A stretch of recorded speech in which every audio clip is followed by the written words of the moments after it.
বিয়ের আগের জীবনটা ছিল শুধু একার। নিজে কি খাবো, কি পরবো, কোথায় ঘুরতে যাব, সেই নিয়ে চিন্তা। আর বিয়ের পরের জীবন শুধু ছেলেকে নিয়ে। বিয়ের আগে নিজের জন্য আমার অনেক কিছু কেনার ইচ্ছে হতো, আর এখন মনে হয় যত বেশি জিনিস নিতে পারি শুধু ছেলের জন্য, নিজের জন্য কোনো কিছুই কেনার মন করে না। আর এটাই বুঝি মায়ের মন। আর এই মায়ের মনের কাছে সবাই হার মানতে রাজি। শুভ সকাল সকলকে। আমার ছোট্ট সংসার চ্যানেলে সবাইকে জানাই অনেক অনেক স্বাগত। আমি সোমা। তোমরা সবাই কেমন আছো? আশা করছি বেশ ভালো আছো। আমিও বেশ ভালো আছি। সকালের সব কাজ সেরে নিয়েছি, এখন স্নানে যাব। তার আগে একটু তোমাদের কমেন্টগুলো পড়ে নিচ্ছিলাম। আর আজকে বৃহস্পতিবার, মাথায় একটু তেল দিয়েছি।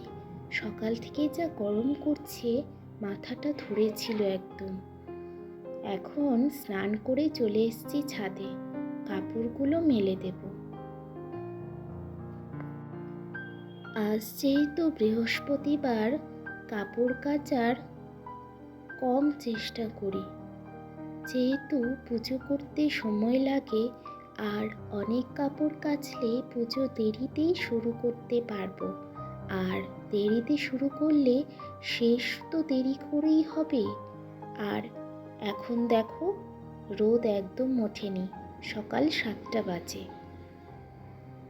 গরম যেহেতু পড়ছে, চেষ্টা করি না তাড়াতাড়ি পুজো করে নেওয়ার। আমার আগের ভিডিওতে তোমরা সবাই অনেক সুন্দর সুন্দর কমেন্ট করেছো। সুপু ও বৃষ্টি, ভিলেজ লাইফ, ছোট ছোট সুখ, দিয়া বর্মন, আর্টিস্ট অদ্রিজা, শ্রাবন্তী দিদি ভাই, বিউটি ব্লগ, এস বর্মন, সংসারের গল্পকথা, তমালি ভর, home cook Kabita, learn with Mitu, একান্তে আমি, কাজল অঙ্কিতা দিদিভাই, মৌসুমি দিদিভাই, তোমরা সবাই সুন্দর সুন্দর কমেন্ট করেছো। আগের ব্লগটা আমার ভালো হয়েছে, তোমাদের জানাই অসংখ্য ধন্যবাদ। আজকে দেখো, বেলপাতা, ধতুরা ফুল, নয়নতারা, দুব্বঘাস, আম্রশাখা সব একদম ঝুড়ি ভর্তি করে নিয়ে নিয়েছি। দেখতে দারুণ লাগছে না? চলো তাহলে আজকে পুজোটা শুরু করা যাক। ঠাকুর ঘরের দরজাটা খুলে প্রথমে ঘরটা ঝাড় দিয়ে প্রতিদিনের মতো মুছে নেব। সংসারের কাজগুলো করতে করতে কি যে মায়া পড়ে গেছে, মনে হয় যেন এই কাজটা একটু বাকি থেকে গেল, এই কাজটা করে ফেলি, তারপরে না হয় অন্য কাজ করব। এই করতে করতে সারা দিন চলে যায়।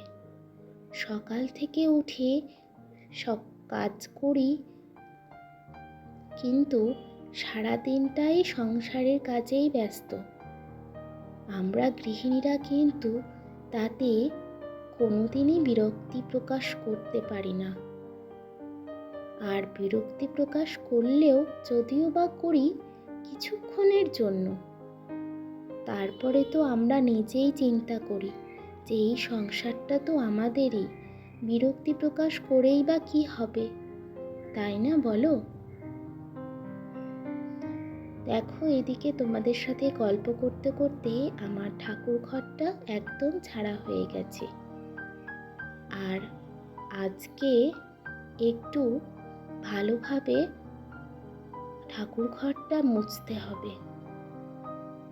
ঠাকুর ঘরের এদিকে সব কাজ করে পুজো করে চলে এসেছি সকালের জল খাবার খেতে।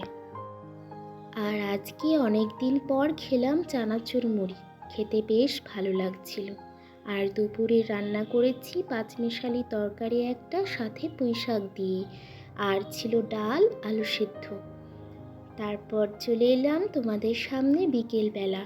রাতে রান্নার তৈরি করছি। আর দেখো ডাল এনেছিল, কৌটোতেও ভরা হয়নি। চলো আগে ভরে নিই। তার সাথে হাঁড়িতে আমি জল বসিয়ে দিলাম, জলটা গরম হোক। ততক্ষণে আমি ডালটা ভরে ফেলি। এটা হলো ছোলার ডাল। তোমাদের কাদের কাদের ছোলার ডাল খেতে ভালো লাগে কমেন্টে অবশ্যই বলো। আর আমাদের বাড়িতে দুবেলাই ডাল হয়। কি বলো তো, বাচ্চা আছে যেহেতু, ডাল ছাড়া কি করে খাবে? চলো তাহলে আজকের রাতের রান্নাটা করি। কি করব বলো তো? ডাল, সাথে পটল ভাজা আর আলু সেদ্ধ। আলু সেদ্ধর মধ্যে একটা পেঁয়াজ কুচি করে ভেজে কালো জিরে দিয়ে শুকনো লঙ্কা দিয়ে মাখিয়ে নেব। তাহলে খেতে দারুণ লাগবে না? আমার তো ভীষণ ভালো লাগে। তোমরা একটু খেয়ে দেখো তো যারা খাওনি, আর যারা খেয়েছো তাহলে তো তোমরা জানোই কেমন টেস্টি লাগে খেতে। আর এই কৌটোতে ভরছি, ভরতে ভরতে কৌটোটা ভর্তি হয়ে গেল। বাকিটা প্যাকেটেই রেখে দিলাম।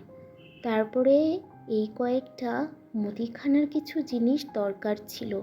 জিরে, সুজি, শুকনো লঙ্কার গুঁড়ো আর পাঁচফোড়ন বর এনে দিল। এসব তো আমাদের রান্নাঘরের জিনিস, তা লাগেই সব সময়।